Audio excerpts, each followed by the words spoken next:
मैं आशा सिंह अपने YouTube channel पर आप लोगों का स्वागत करती हूँ। एक बहुत ही प्यारा कहारवा गीत लेकर आप लोगों के सामने प्रस्तुत हुई हूँ आज। तो अपना प्यारा आशीर्वाद दीजिएगा, ज़रूर हमें दीजिएगा। आप लोगों का प्यार कम पड़ रहा है हमें, प्लीज़।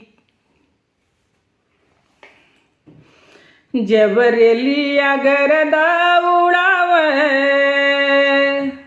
जब रेलिया गरदा उड़ावे, तब सुधिया बालम कयावे। जब रेलिया गरदा उड़ावे, तब सुधिया बालम कयावे। बालम कयावे हो बालम कयावे, बालम कयावे हो बालम कयावे। जब रेलिया गरदा उड़ावे, तब सुधिया बालम कयावे। जब रेलिया गरदा उड़ावे, तब सुधिया बालम कयावे। 4 महीना राजा गर्मी के दिनवा, 4 महीना राजा गर्मी के दिनवा, गर्मी के दिनवा हो गर्मी के दिनवा। 4 महीना राजा गर्मी के दिनवा, जब केहू बेनिया डोलावे,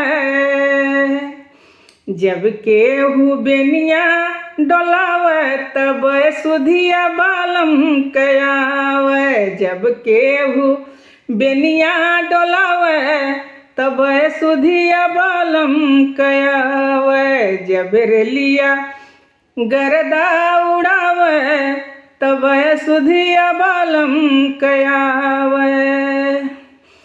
4 महीनवा बरसा के दिनवा, 4 महीना राजा बरसा के दिनवा, बरसा के दिनवा हो बरसा के दिनवा। जब कोई बंगला छवावे, जब कोई बंगला छवावे, तब सुधिया बालम कयावे। जब कोई बंगला छवावे, तब सुधिया बालम कयावे। जब रेलिया गरदा उड़ावे, तब सुधिया बालम कयावे। 4 महीना राजा जाड़ा के दिनवा, 4 महीना राजा जाड़ा के दिनवा, जाड़ा के दिनवा हो जाड़ा के दिनवा।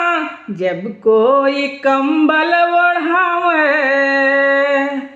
जब कोई कंबल ओढ़ावे, तब सुधिया बालम कयावे। जब कोई कंबल ओढ़ावे, तब सुधिया बालम कयावे। जब रेलिया गरदा उड़ावे, तब सुधिया बालम कयावे।